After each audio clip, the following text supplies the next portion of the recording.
Selama Ramadan saya menyadari bahwa kalau kita baca Al-Quran, maka kita akan banyak dapat inspirasi kepemimpinan dari para nabi.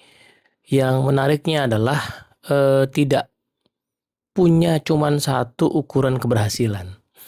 Jadi ada nabi yang memang sangat berhasil secara material ya, dikaruniai kerajaan, kekayaan, dan beliau menggunakan itu semua untuk kebaikan. Tapi juga ada yang sangat miskin, ada yang bahkan sampai akhir hayatnya yang panjang itu usianya, itu ternyata jumlah pengikutnya sangat sedikit. Jadi kalau kita lihat-lihat dengan ukuran zaman sekarang, seolah-olah KPI-nya nggak terpenuhi ya. Kalau KPI-nya hanya bicara soal ukuran atau number saja ya, atau angka saja. Nah, ini membuat saya menyadari bahwa berarti jangan-jangan memang dalam hidup yang lebih luas, indikator keberhasilan kepemimpinan itu tidak melulu soal angka atau pencapaian. Mungkin memang pada saat kita bekerja di organisasi, iya tentu saja ya, namanya organisasi bisnis, kita pasti diminta untuk mencapai angka tertentu ya, KPI tertentu yang bentuknya pasti terukur gitu. Tetapi kalau kita melihat kehidupan yang lebih luas daripada pekerjaan, sebenarnya ukuran keberhasilan kepemimpinan kita itu melampaui angka-angka. Nah, apa sih ciri-cirinya? Kalau saya lihat ya, seluruh nabi itu ciri-cirinya adalah istiqomah di dalam hal yang dianggap sebagai kebenaran.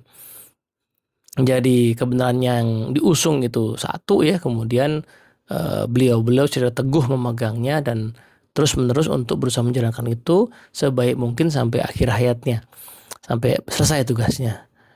Nah, jangan-jangan kita sebagai pemimpin di organisasi juga begitu ya.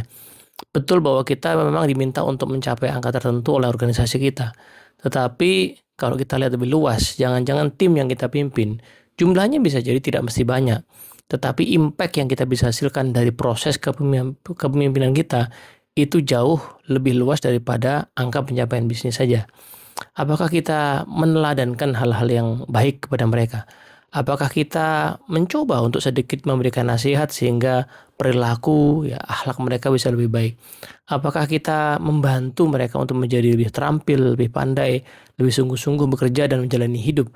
Saya pikir itu hal-hal yang bisa kita lakukan di luar skop pekerjaan kita sebagai pemimpin bisnis, yang bisa jadi itu bermanfaat buat umat dan bermanfaat juga buat kehidupan tim kita. Tentu saja ada dampaknya juga bagi kita sebagai pemimpin yang berusaha untuk meneladani hal itu.